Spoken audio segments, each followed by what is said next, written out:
This is the new home of Dash Off-Road. We've doubled our size and the place is empty. It's like a very sneak peek at what we're doing. But that's not the purpose of this video. For this video, we're going to talk about two things. One is the Sabre Ultimate Recovery Kit, what's inside of it, what you get, how, a little bit of theory about how you use it. But we're going to give this away. Not at the end of this video, but this week, because I'm going to tell you how you can get your hands on this for free. And there's also going to be 3 Dash gift packs or merch packs that we're going to give away too. 4 actually, a couple of kids ones, a couple of adults, men's and women's. So I'm going to show you what's in the bag, and please wait to the end of the video and I'll show you how you can get it for yourself. Here we go. I use this stuff myself, have been for quite some time now, and the reason I got this for myself, way before we started selling it, is because it was one bag that I can throw on the back of my car. I don't have to think about what to put in it, it's just all in there, and it's good stuff, tested thoroughly by myself. Right, dampener, that's kind of a given. Like all dampeners, it's got an inside bit where you can fill it up with sand, and like if something does go wrong in the recovery, this is like an air brake. It's stopping that kinetic energy like hitting you. So that's the first thing in the kit. Next, probably the most used item in this bag of my personal stash of recovery gear is the kinetic rope. So you want to get a kinetic rope that matches the weight of your vehicle. If you're driving a Navara, don't go and get the biggest kinetic rope you can find, because that's not how it works. It'll be too stiff and it'll be jerky. You want to go and get, say, the next step down. This one, the way they rate, this is crazy. So 12,500 kilograms, and you go, oh yeah, but I've got a 9,000 at home, the strap. No, the one you've got at home in the strap is in pounds. This is in kilograms. So if we convert it to pounds, it's 28,000 pounds. Everything in this bag is like super rated. So what happens when you've got one of those straps, and when I started full driving, that's what I could afford, that's what I got.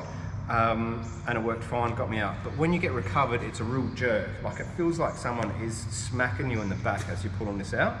When you have a kinetic rope, it absorbs the energy much better. So for a 3.5 ton car, this 12,500 kilo kinetic rope is perfect, and it's a gentle pull out. You would have seen me at Port Lincoln National Park a little while ago. We snapped one of those cheaper ones and then brought this big baby in, and it was a perfect recovery.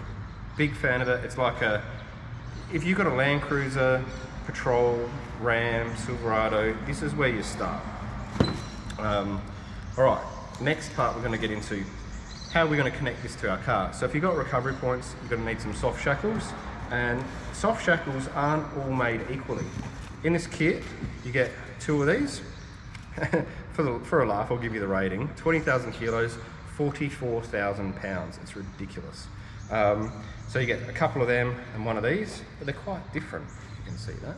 This one has a sheath on it, and this one is quite different. Now, the lovely rep from Sabre will tell me off because I'm not doing this justice for how much effort has gone into this. But I know from a practical sense of using it, this is a cut resistant style shackle, where this is an abrasion resistant style shackle. I'll talk about that a bit more in a minute. So that's what goes on your recovery points, and then you'll put that through it as well. Why do we use soft shackles opposed to metal shackles? It's really easy. The weight, and if there's an accident or something gone wrong and you've got a piece of recovery kit flying at you, you're better to have something that's lightweight, that doesn't hold energy, opposed to steel cable or steel shackles that if that's a projectile at you, you're dead, game over. All right, so how do we connect this to that? Well, say if it's a front recovery, you might have a bridle. Now, the clever people at Sabre, they do their bridles like this, or they call it a utility rope. Huge fan of this thing, because you can use it as a bridle on each recovery point at the front. You could use it as a tree trunk protector because it's nice and thick. But my favourite part is if you want to clean it, like this is washable. So you take all the Velcro off, throw it in the washing machine or whatever. Actually, I'd throw it in someone else's washing machine, not mine. But you'd hose it off, and it's easily to clean. Now again, because I giggle every time I see the ratings on Sabre stuff, because it is so stupidly high, £37,500 for the utility rope. And I'm just going to put that to the side for the moment and get to the next part. We talked about the shackles. This is an abrasion resistant shackle. And why would you want abrasion resistance? So when you want to double up your winch, for example, you put one of these donuts in, and look at that, it spins really easy. Opposed to, like, if you had nothing else, you could use this, but if you're going to buy the kit and use everything by design, this isn't really designed for abrasion resistance. See that? It's like, it's not really playing the game. Whereas on here, it is smooth as, like, perfect. You want minimal friction, because when that's under load and you're pulling a patrol out, there's going to be a lot of heat coming off this.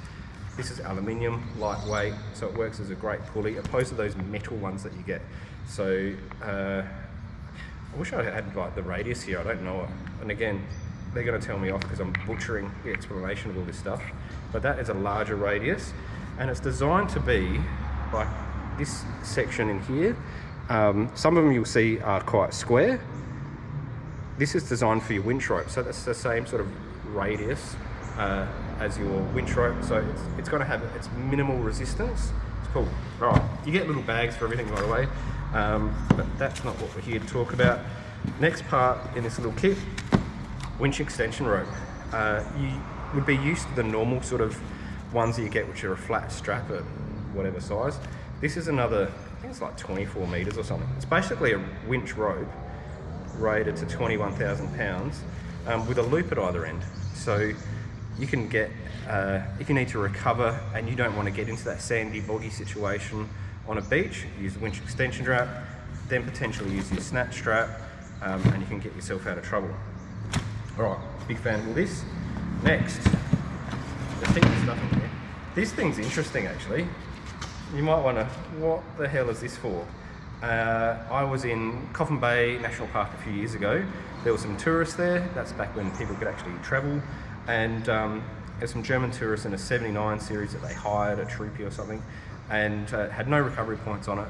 And they got bogged, and they stuffed up the whole convoy of 20 people who were waiting an hour trying to get this thing out because they had no recovery points. This thing, basically you can put it around the chassis or around a control arm, choke it on itself, and you've just made yourself a recovery point. It's fantastic. For those cars that don't have recovery points, hook your winch up to that or use your soft shackles, and it's a way of recovering that out. All right, so the only thing that isn't in this bag, which I've actually added myself for my own sort of recovery kit, is the aluminium hitch. So that's what I generally take away as well. But besides that, this stays in my garage. When I need to go away, I just grab the whole bag, chuck it in the back, off we go. All right, in the bag, if you do want to add your own stuff, like you've got extra bits and pieces that you want to carry in, you can add it in. So there's like, it's compartmented, so you can put, say you want some gloves. Actually, it comes with gloves as well. You can put that in there. There's other areas where you can put stuff if you want. All right, we're up to the bit where we're going to tell you how to give this away. So on Sunday, we are having like our big grand open day. We're trying to get more Y62s in the one place than ever before seen in Australia. Who knows, possibly the world, besides on a Nissan boat on the way here. I don't know how many. I think the record at Land Cruiser Mountain Park was 24. There was claim to a visit in like a meetup in Victoria, which was 36, so I'm aiming for 40. And it's not just because I want to break the record, it's because of the Y62 community. I want to bring it all together, and as soon as whatever number we get, it might be 10, I want to put the challenge out for the next state to try and beat us. So I'm looking at you, WA.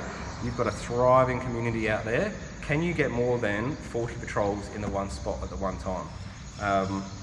Everyone that comes on the weekend on Sunday, 12 o'clock, I'm going to give a raffle ticket to, and we're going to do a draw at 12:30 for the kids pack and an adult dash gift pack, beanie, stubby, t-shirt, who knows what else is in there. We're going to do another gift pack at 1:30, but this time with a hoodie in it as well.